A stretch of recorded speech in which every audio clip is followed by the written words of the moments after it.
Ustream.tv, Diagonal Channel, Diagonal Bonita Radio, en bonitaradio.net, facebook.com, Diagonal Bonita Radio, y en Twitter, Bonita-Radio. En línea con tu mundo. ¿Qué ocurre en el Capitolio de Puerto Rico? Debates y deliberaciones parlamentarias. Eso y mucho más lo discuto yo, el licenciado José Ariel Nazario, en la previa.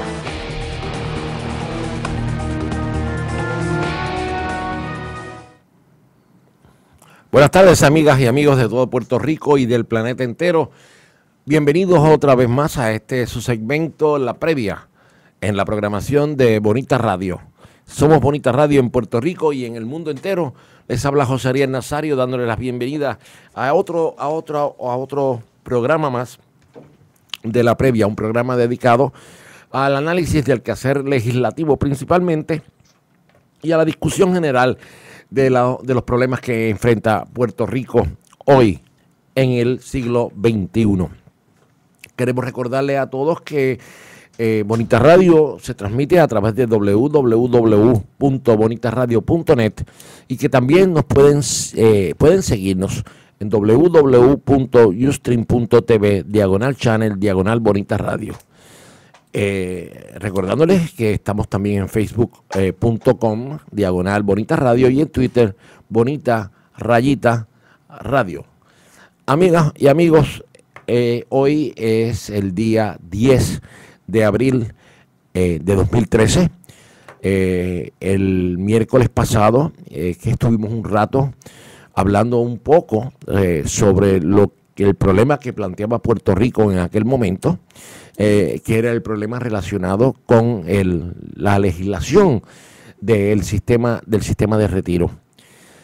Obviamente, luego de sesiones maratónicas el día primero y posteriormente el jueves, posterior al programa nuestro del miércoles, el jueves finalmente se aprobó la medida legislativa que discutimos nosotros ampliamente el miércoles, y donde básicamente yo expresaba mi opinión con respecto a lo que es la diferencia entre salvar un sistema de retiro y lo que verdaderamente ocurrió, a mi juicio, que es básicamente el restablecer la capacidad del Estado para enfrentar la responsabilidad fiscal ya contraído por el sistema. Pero en términos reales tenemos que aceptar de que lo que ha ocurrido, lo que se ha aprobado y la oferta que se le ha presentado al país y que posteriormente se convirtió en la Ley 3 de 2013, pues básicamente no es nunca, jamás ni nunca lo será el programa de retiro de empleados del gobierno según fuese concebido cuando el mismo se institucionalizó. Ya habíamos notado, y yo les decía a ustedes, cómo el programa de retiro había ido decayendo en términos de, o provocado por varias razones. La razón de una forma desmedida de continuar políticamente ofreciendo y dando beneficios a pesar de que no se aumentaban las aportaciones. En segundo lugar, todos los programas dirigidos al retiro temprano como un mecanismo para reducir la nómina del gobierno. Todas estas cosas que fueron agobiando al sistema de retiro, a los fondos. Y finalmente, lo que se ha comentado en todos los lugares, que es la nefasta inversión de dinero que se hizo durante el año 2005 a 2008, nefasta en el sentido de que la misma, como todo el mundo ha escuchado en las discusiones, pues está en entredicho si la misma fue la más sabia de las inversiones o si fue deliberadamente un acto de negligencia y el cual costó al sistema de retiro de empleados públicos del gobierno de Puerto Rico millones y millones de dólares de sus inversiones. Así las cosas, el gobernador convirtió en ley el proyecto nuevamente con la oposición de la delegación de minoría y la oposición de las dos delegaciones de minoría, entiéndase los 8 miembros del Partido Nuevo Progresista, ausente uno de ellos, el voto del Partido Independentista Puertorriqueño y 4 senadores del partido de mayoría, los senadores Fajal Zamora, Cirilo Tirado, María Teresa González y Roxana Soto, 4 votos que también se unieron en contra de la medida. La medida pasó finalmente en el Senado por el estrecho margen de 2 votos y luego las enmiendas que fueron introducidas allí, como habíamos discutido y se había sugerido que se había llegado ya a un acuerdo, fueron aceptadas por la Cámara de Representantes, convirtiéndose así en la madrugada del viernes la legislación en ley.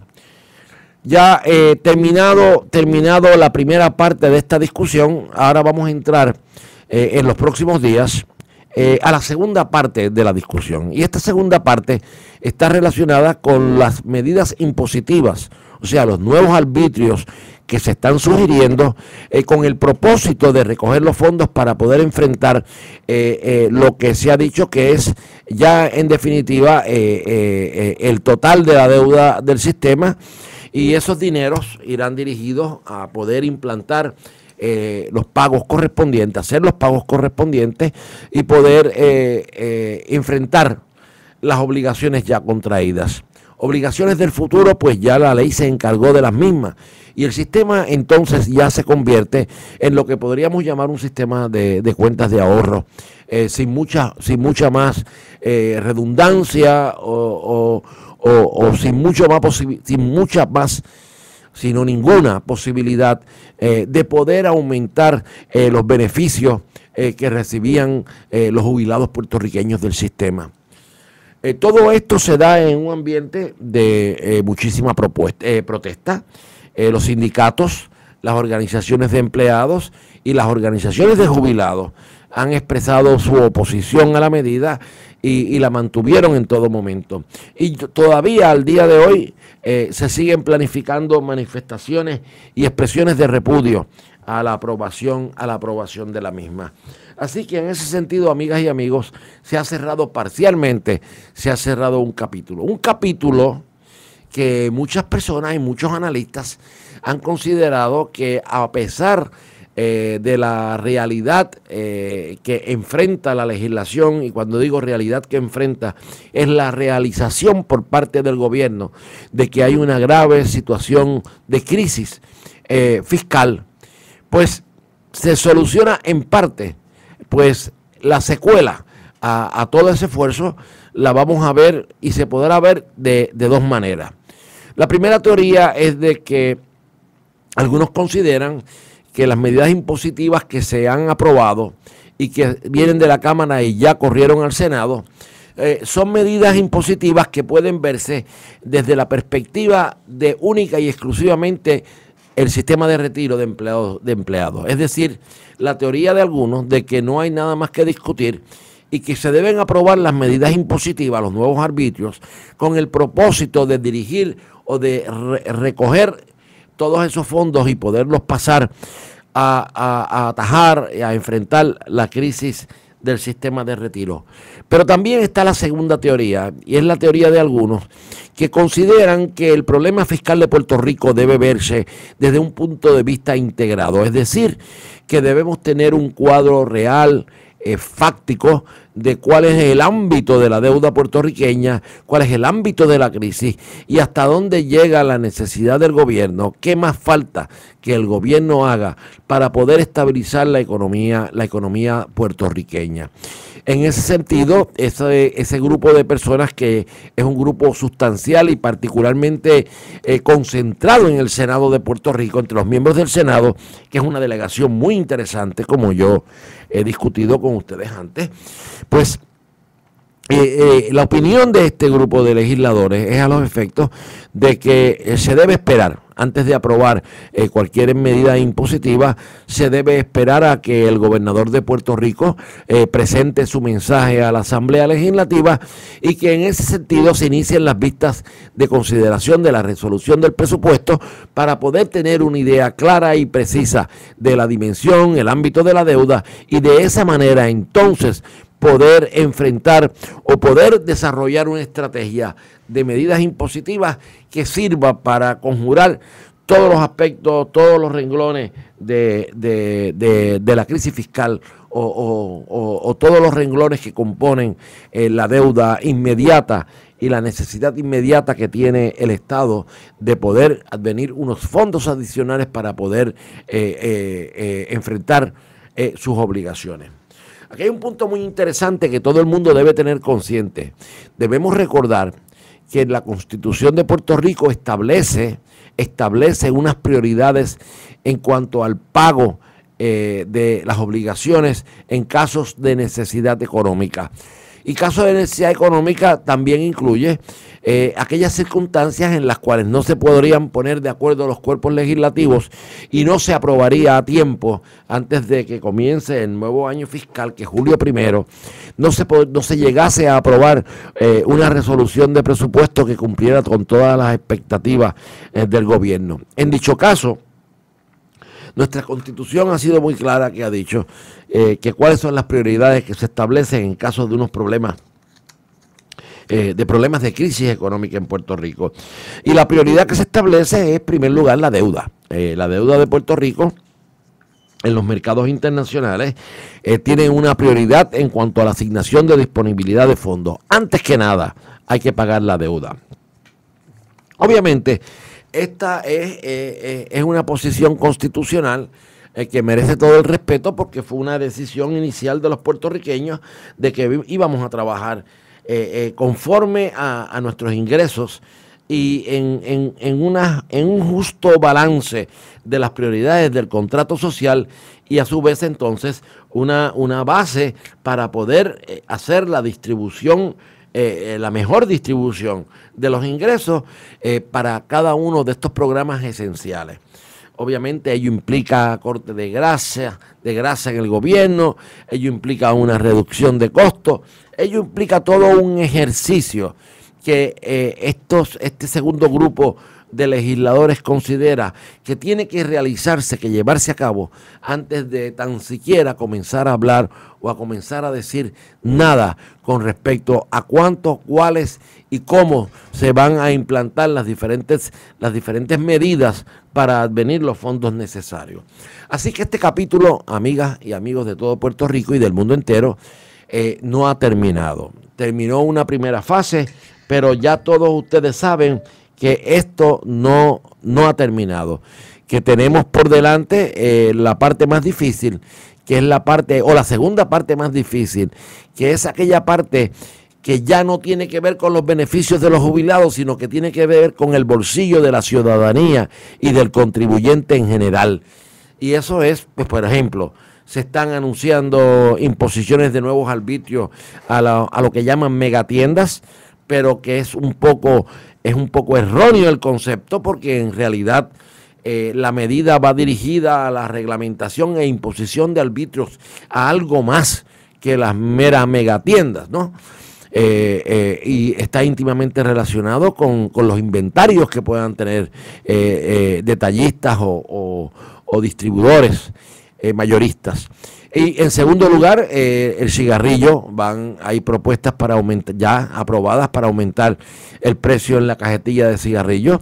Hay propuestas para aumentar algunos renglones como lo son o lo pueden ser las bebidas alcohólicas, aunque obviamente con mucha más mesura, por razones obvias.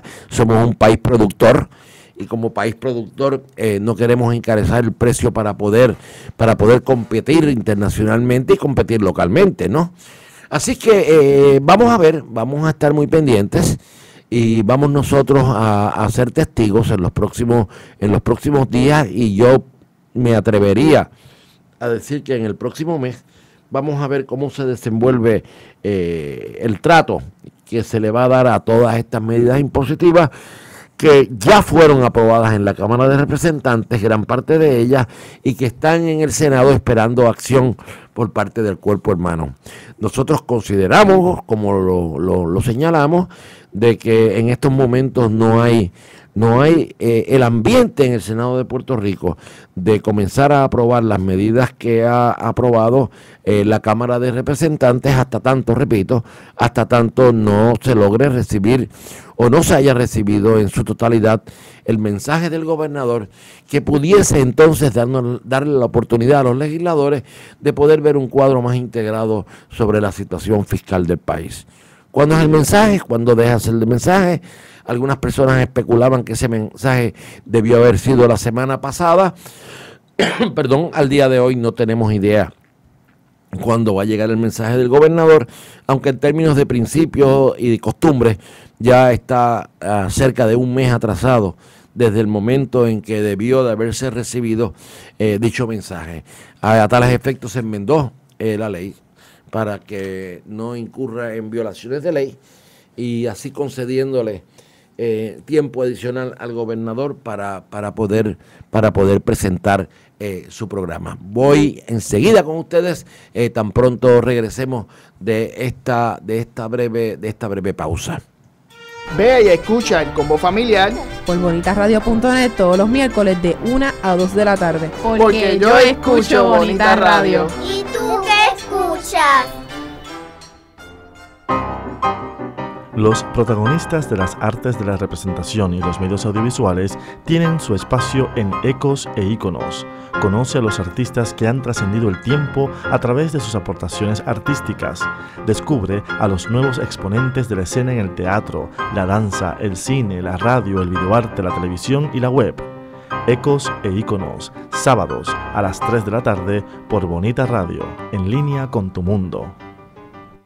Regresamos, amigos, con el programa La Previa, recordándoles que somos Bonita Radio en Puerto Rico y en el mundo entero y que nos pueden seguir a través de www.ustream.tv/channel/ Bonita Radio.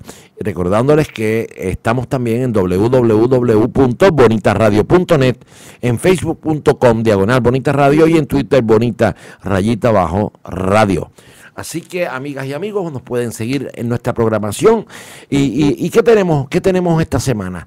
Después de la semana pasada, que fue una semana tan ardua en términos de las tensiones que vivió Puerto Rico, tensiones un poco resultado de la liberación de las normas restrictivas que prevalecían en el Capitolio durante la pasada administración, pues ya ustedes saben que el Senado, por unas consignas ya propias del presidente del Senado en su famoso Habla Pueblo Habla, o de la Cámara de Representantes, que ahora parte de su moto es la casa de todos, pues se volvieron a abrir después de mucho tiempo las galerías del Senado. Y esta vez, el jueves pasado, estuvieron muy concurridas, particularmente por grupos opositores a la medida del retiro de empleados del sistema público. Así que luego de esa semana, el fin de semana fue como un aliciente para poder regresar y poder comenzar de nuevo. No obstante, todavía encontrarse los sectores políticos enfrascados en todo un sistema. El gobernador de Puerto Rico, por su parte, ha sido muy enfático en el sentido de defender lo que él llama el rescate del sistema de retiro. Yo, pues, obviamente, como les expliqué a ustedes, sería muy cuidadoso cuando me refiero a algo como rescate o como estabilización de un sistema. Para mí, mi teoría es que ya el sistema no existe, que es un nuevo sistema totalmente nuevo y que evidentemente estoy arguyendo y estoy pensando que de aquí a diciembre 31 vamos a tener unas bajas sustanciales en el gobierno. Pues al ponerse como cut-off, como día límite para entrar la nueva reforma en su lugar, el 31 de diciembre, nosotros vamos de este año que viene, todavía pues entonces hay 10 meses en los cuales muchos puertorriqueños, para evitar que se perjudiquen sus beneficios de retiro, que pueden incluir también el tener que extender su estadía en el gobierno, con toda probabilidad opten en irse del sistema en estos momentos y aprovechar las circunstancias prevalecientes que evidentemente van a ser las condiciones de su contrato de retiro, que evidentemente van a ser mucho más pobres en el futuro. Así que, amigas y amigos, tenemos este gigante que duerme un poco. Obviamente el gobernador de Puerto Rico sí tuvo unos beneficios, el gobierno de Puerto Rico sí tuvo unos beneficios y están básicamente predicados en los comentarios que han hecho las casas acreditadoras, reconociendo que la propuesta del gobierno es una propuesta buena y que es una propuesta correcta y que es la propuesta que es una de las propuestas que debió haberse tomado para poder actuar responsablemente ante el reto financiero que tiene el gobierno. Obviamente, las casas calificadoras están protegiendo y están dando luz para la protección del capital que ha sido utilizado e invertido en Puerto Rico por grandes intereses. Así que en ese sentido no es bueno y debemos recibir con agrado por lo general, comentarios positivos de parte de algunas de las casas acreditadoras.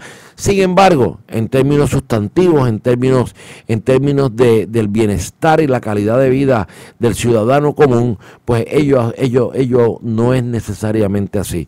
Recordando siempre, como digo, las casas calificadoras están protegiendo la inversión y están protegiendo la inversión del capital. Y para ellos entonces el aspecto del contrato social que tiene que ver con la gestión de justicia social no necesariamente es importante. Y no es importante porque en el concepto de globalización moderna,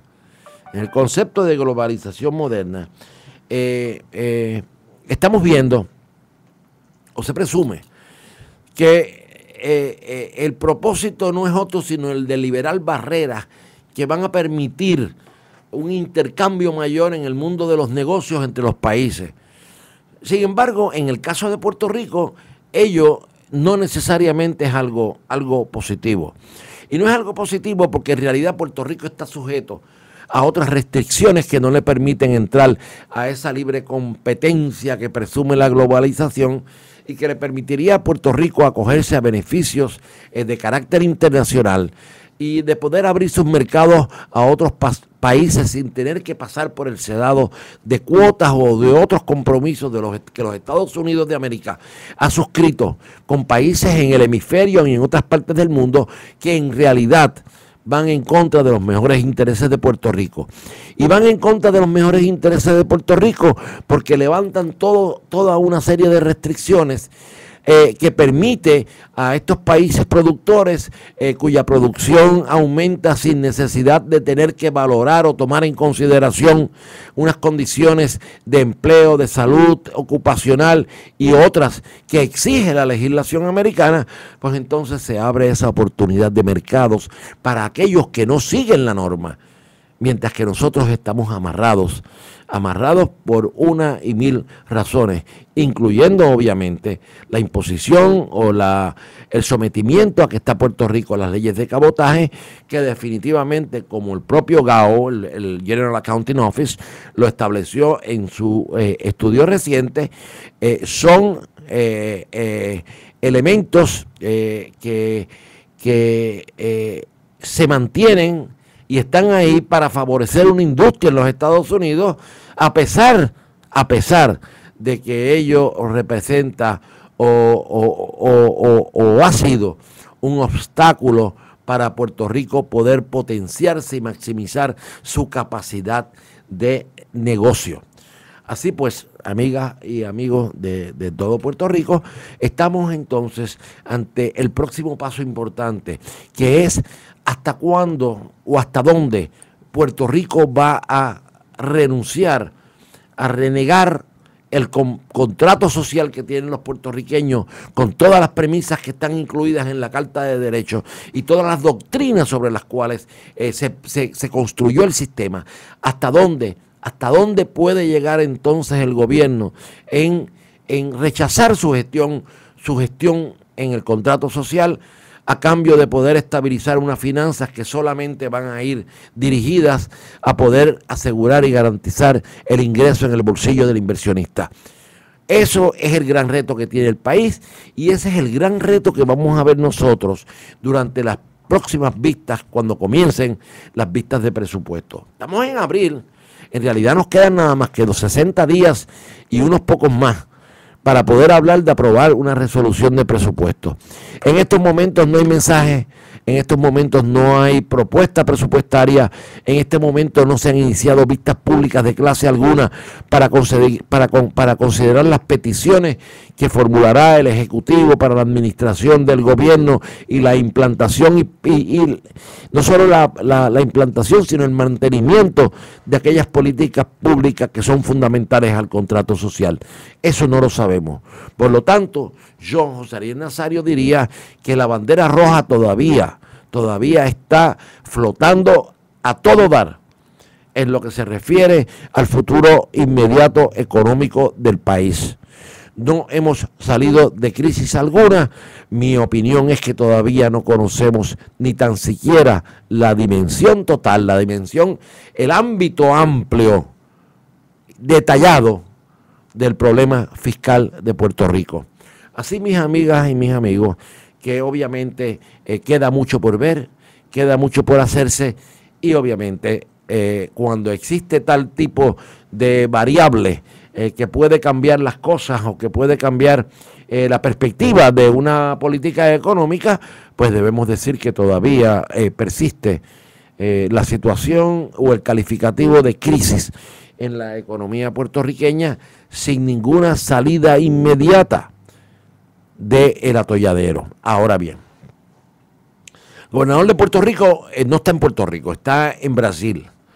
Y en Brasil está participando en unos foros auspiciados por la compañía Microsoft, y que son foros de sostenibilidad o sustentabilidad. El gobernador ha considerado la importancia de este viaje, predicada en que él mismo va dirigido a aprovechar la situación para lograr atraer inversión a Puerto Rico, inversión brasilera.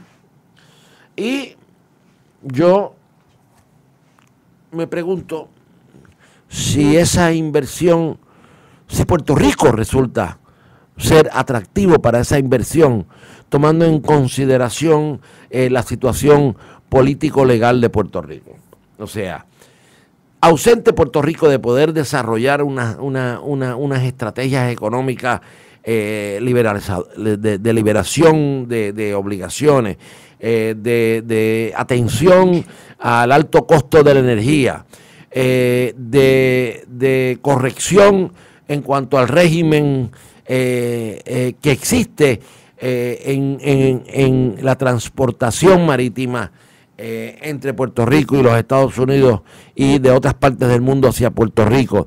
En fin, una serie de elementos a los cuales yo uno los compromisos del pueblo de los Estados Unidos de América con otras jurisdicciones en Centro y Latinoamérica, liberalizando las tarifas de manera que los productos latinoamericanos puedan competir libremente con otros en el mundo, en el mundo global, en la economía global. Pues entonces la pregunta que merece hacerse es: ¿qué acción, qué atractivo puede ofrecerle Puerto Rico para lograr una inversión extranjera? No inversión americana, una inversión extranjera. Cuando todo ello tendrá que canalizarse de una forma u de otra a través del gobierno, del gobernante, ¿no? De la realidad del gobierno de los Estados Unidos, porque Puerto Rico obtendrá, utilizará e implantará los beneficios que sean necesarios, dependiendo si los mismos son agradables al sistema económico de los Estados Unidos. Y la mejor advertencia ya la vimos, el estudio del GAO, o del Government Accounting Office, sobre las leyes de cabotaje, del Acta Jones y todo lo demás, lo dice claramente. O sea, Puerto Rico es una base económica, de ingreso económico para los Estados Unidos. Y como parte o secuela de ese principio de dependencia, Puerto Rico es la base para el sostenimiento de una marina mercante y de un flujo de tráfico marítimo en todo el área este y sureste de los Estados Unidos, hasta la frontera del Golfo de México. Y entonces nos preguntamos nosotros, ¿cómo va a funcionar esta inversión? ¿Cuál va a ser el atractivo? Vamos a liberalizar todo el sistema a los efectos de que, por ejemplo, no paguen ningún tipo de contribución en Puerto Rico y que ello sí resulte beneficioso para estas grandes compañías. Eso, todas esas cosas están por verse. Vuelvo con ustedes luego de esta pausa. Hay quienes nos llaman afeminados, machúas, patos, buchas, maricas, tortilleras, maricones, farifos, partíos. Y hasta hay gente que nos llama torcidos. Pero nosotros somos muchísimo más que eso. Nosotros somos retorcidos.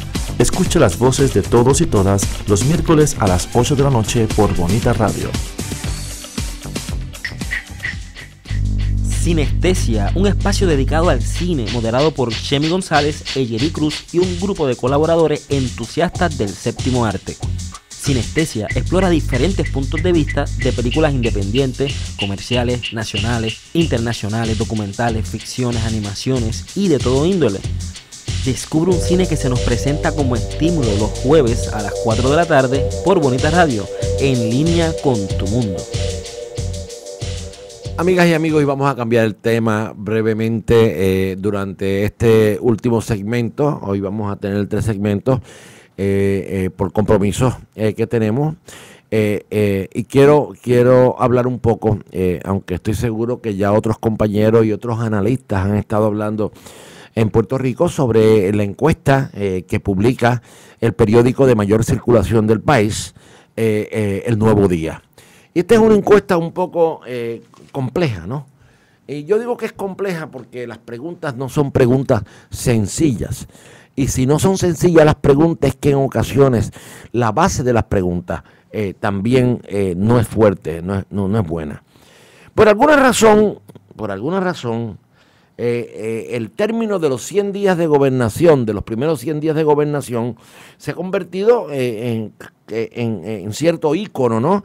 Y en cierto término de caducidad, mediante el cual los gobernantes o los gobiernos nuevos tienen que llevar a cabo una serie de acciones que no están definidas, pero que se tienen que hacer dentro de 100 días. Usualmente no sabemos qué van a hacer las acciones. No podemos decir que los 100 días que se ha convertido en un término estático. No podemos afirmar de que sea suficiente para atender la gravedad de los problemas que puede enfrentar el país. Pero ante la ausencia de lo que yo he estado mencionando y cantaleteando constantemente, de un cuadro claro de la situación del país, todo lo que pueda ocurrir de que no afecte de una manera impactante, de una manera dramática la situación de crisis, pues definitivamente va a ser negativo. Y en lo negativo, pues el gobernador de Puerto Rico aparece con una aprobación rondando en los 30% de favorecidos. Muy divididos sobre la base política. Para mí no tiene ninguna sorpresa y no tendría ninguna importancia si no fuera porque el gobierno mismo convierte esto a su conveniencia en un instrumento, en un mecanismo, en una herramienta de aprovechamiento político partidista. Y como existe todo este afán de tratar sin definir mucho, número uno, el problema y obviamente sin entrar en una consideración profunda y detallada de aquellos aspectos estructurales, de aquellos aspectos más funcionales de cómo se atiende a una crisis, pues entonces básicamente se pierde todo en la teoría negativa, en el sentir de que no está ocurriendo nada, de que se sigue aumentando la problemática social. Así pues, yo vuelvo a señalar la ausencia de información, no es transparencia de lo que estoy hablando, aunque la transparencia suele utilizarse como un término para criticar. La ausencia de transparencia se vincula siempre a esconder unas cosas, al truco, al traqueteo, a la cosa ilegal. Yo creo que la transparencia también tiene que ver mucho con el derecho del pueblo a estar informado. Y mientras no existe claridad en cuanto a los flujos de información, se van a crear todas estas incertidumbres y toda esta serie de dudas que resultan entonces en una política, una nota negativa al esfuerzo de un nuevo gobierno. Hoy, de acuerdo a la encuesta, con todos los errores y todas las variables y todas las cosas que conocemos que pueden incidir sobre una encuesta, se dan dos conclusiones. La primera es que la mayoría de los puertorriqueños, la proyección, la teoría de que la mayoría de los puertorriqueños están en contra del matrimonio entre parejas del mismo sexo. Y el segundo, de que la mayoría de los puertorriqueños está en contra de la implantación de la pena de muerte. Fíjese qué interesante es esto. Mientras el pueblo de Puerto Rico expresa que está en contra de la pena de muerte, alegadamente la mayoría de los puertorriqueños, el gobierno federal insiste en buscar que maten a alguien. O sea, el gobierno federal le urge que frían a un puertorriqueño en la silla eléctrica o en la horca, donde sea, donde lo vayan a matar a una persona así convicta. Y entonces nos preguntamos, el gobierno y los movimientos de ley y orden que insisten en que la pena de muerte es una medida importante para ayudar a conjurar la criminalidad y que no necesariamente es un instrumento de pura venganza, está en contra entonces de la voluntad de los puertorriqueños. Y nos preguntamos entonces si no podríamos calificar la actividad del gobierno federal de los Estados Unidos como una actividad atropellante, contraria a la voluntad de la mayoría de los puertorriqueños y por lo tanto antidemocrática. No voy a entrar en los aspectos de la moralidad ni como de la pena de muerte. Estamos claros todos, por lo menos a este servidor no cree que nadie tiene autoridad para matar a nadie, que es suficiente con la encarcelación de vida y que no hay peor ambiente, porque ninguno ha estado allá adentro excepto los que han ido, para poder comprender que es un infierno el que se vive en las prisiones en Puerto Rico. Y entonces aquella que se mantenía aislada en todo un atrio como el ejemplo de un funcionamiento de un sistema federal de prisiones, de donde ha nacido aquella orden de condena al sistema puertorriqueño como uno antihumano y que requería la intervención de las autoridades y los peritos federales para que pudiéramos correr un sistema correccional ordenado y que todo el mundo conoce a base del nombre del famoso caso de Morales Feliciano. Pues entonces ahora resulta que el sistema federal de prisiones no es capaz de conjurar una crisis gravísima que tiene en la institución federal que mantiene en Puerto Rico. Hacinamiento, motines internos, crímenes, contrabando, asesinatos, en fin, que el gobierno federal hoy se encuentra en su sistema local en las mismas condiciones en que se encontraba el sistema puertorriqueño. Pero contrario a lo que ocurrió con el sistema puertorriqueño, no vemos a nadie ahora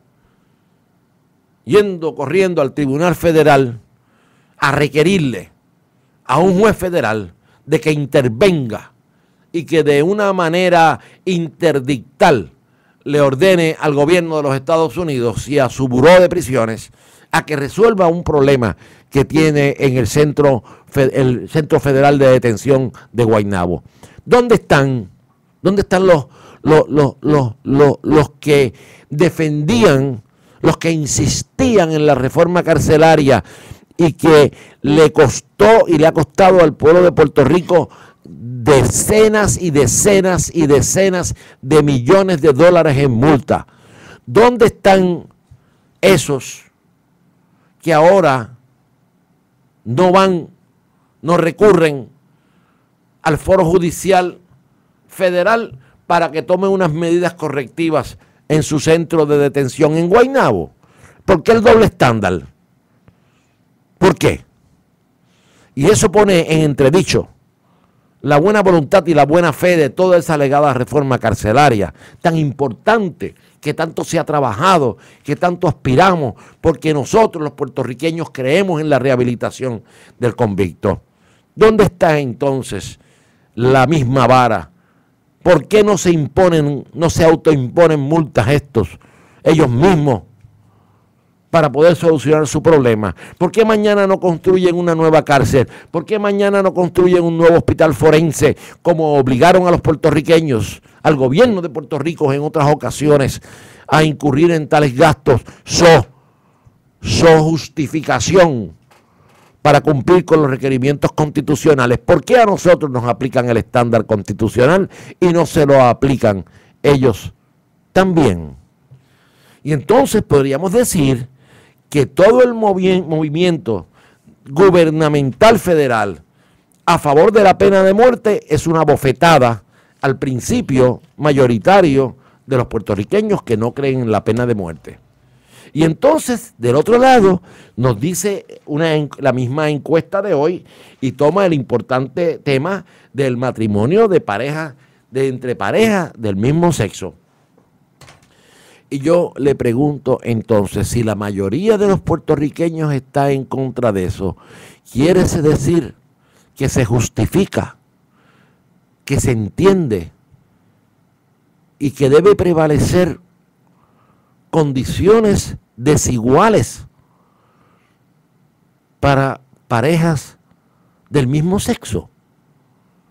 O sea, ¿quiere decir esto que es legítimo el discrimen?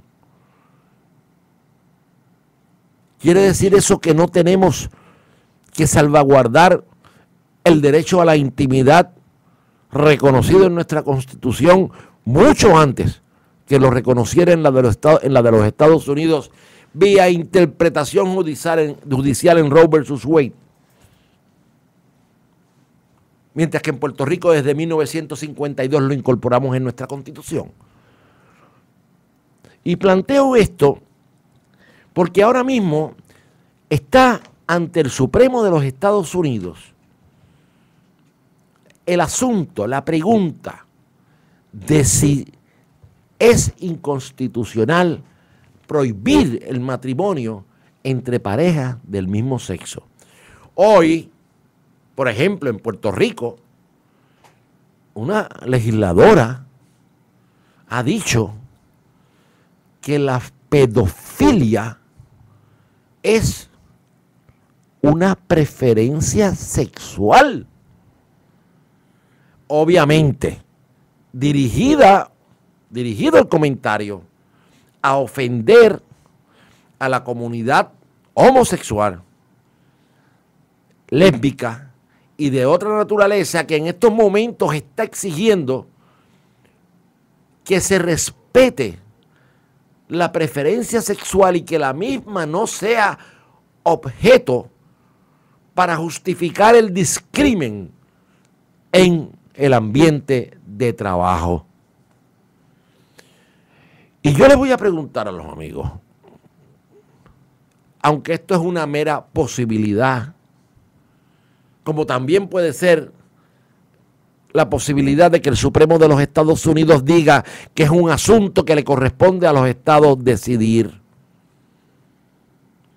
Pero ¿y si el Supremo de Estados Unidos dice que existe un derecho constitucional, o de la otra manera, de que es una limitación irrazonable el que se le deniegue a parejas del mismo sexo poder contraer matrimonio?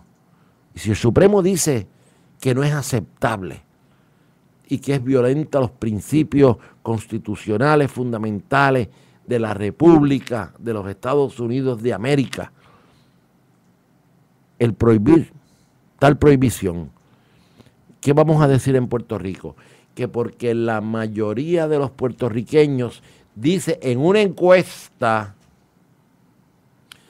que en este país están en contra de eso, ¿quiere decir eso que entonces no va a aplicar a Puerto Rico porque sería antidemocrática una disposición o un ruling o una adjudicación que encuentre que tal prohibición violenta derechos fundamentales de los ciudadanos, derechos consignados y protegidos por la Constitución? ¿Qué vamos a decir entonces? Que como el ruling del Tribunal Supremo de los Estados Unidos es contrario alegadamente a la alegada mayoría de los puertorriqueños, pues no aplica en Puerto Rico tampoco. Y a lo que estoy tratando de llegar, amigas y amigos de todo Puerto Rico y del mundo entero, es que pongamos en justa perspectiva que las mayorías no siempre tienen la razón y las minorías no siempre tampoco necesariamente están siendo discriminadas, porque hay que entrar en el detalle. Y mientras en los Estados Unidos la gran mayoría de los norteamericanos creía que los negros tenían que sentarse en la parte de al frente de la guagua, o que los negros tenían que ir a estudiar a escuelas dentro de un sistema de segregación racial, o que los negros no podían aspirar a unas posiciones importantes, y la gran mayoría de los Estados Unidos toleraba y consideraba que no había nada impropio en que hombres se pusieran unos disfraces que emanan cruces y arrastraran a afroamericanos por la brea, quemarlos vivos. Entonces, todo el movimiento en contra de la segregación era inválido, era injusto, porque la mayoría creía lo contrario. Por eso es que no podemos tampoco permitir que instrumentos de opinión pública en los cuales hay una muestra limitada de personas entrevistadas se convierta en la regla, en la ley de la tierra. No puede ser. Y tampoco puede ser por la misma razón de que tratemos de imponerle al país normas que porque son o resultan de un sentir de, vuelvo a poner entre comillas, a citar, una mayoría, una supuesta mayoría, pues que eso mañana inmediatamente hay que correr a convertir en norma ese sentir, cuando incluso la norma puede ser claramente contraria, no solamente en los aspectos estructurales de nuestro sistema y de nuestra Constitución, sino en principios básicos de respeto a la dignidad humana. Y una de las cosas interesantes en esta encuesta en el día de hoy es que la mayoría de la gente no entiende lo que es un legislador ciudadano. Eso es lo que dice el periódico de hoy, la encuesta. Y eso lo hemos hablado aquí 1 y 1000 veces. Y no entienden lo que es legislador ciudadano porque es una cosa inventada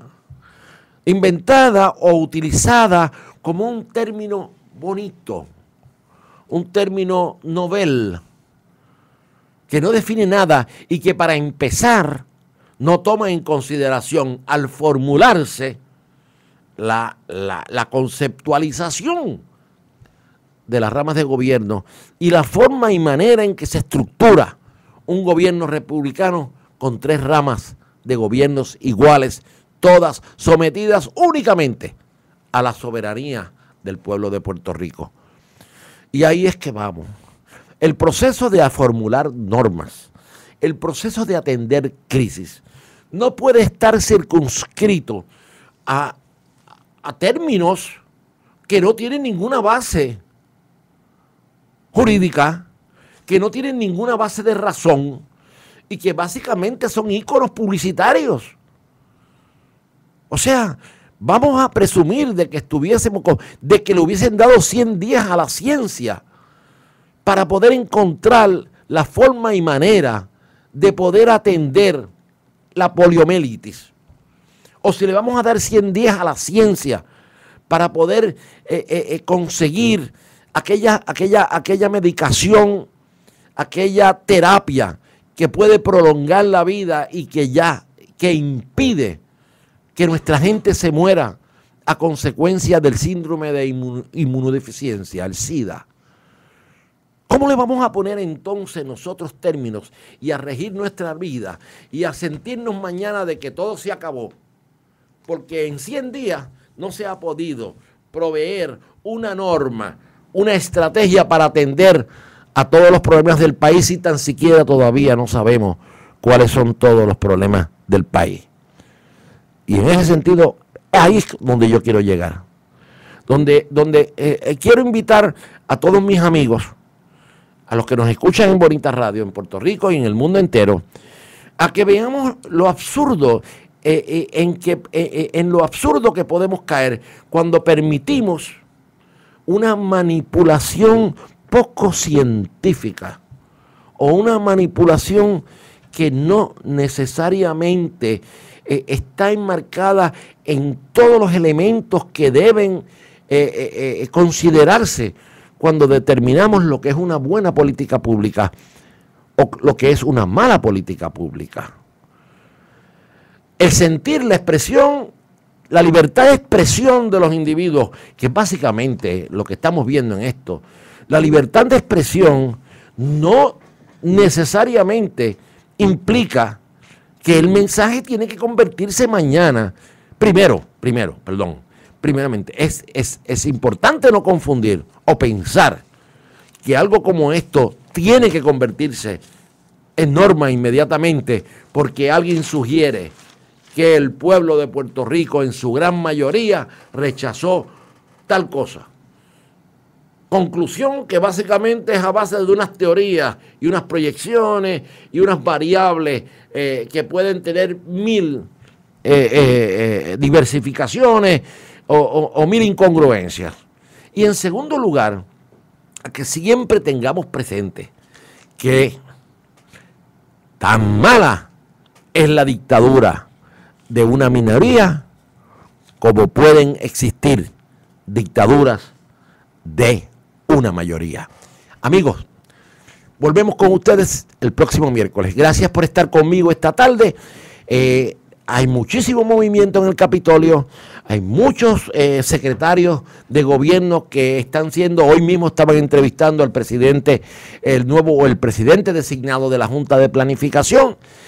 Hay un atraso grandísimo y no es un atraso grandísimo, y es que todavía los nominados o gran parte de los nominados no han cumplido con los requisitos que le exige la ley y la reglamentación. Hasta el próximo jueves, amigos, hasta el próximo miércoles, amigas y amigos de Puerto Rico y del mundo entero, les habló José Ariel Nazario en la previa por Bonita Radio. Somos Bonita Radio. Síguenos en youtube.tv/channel Bonita.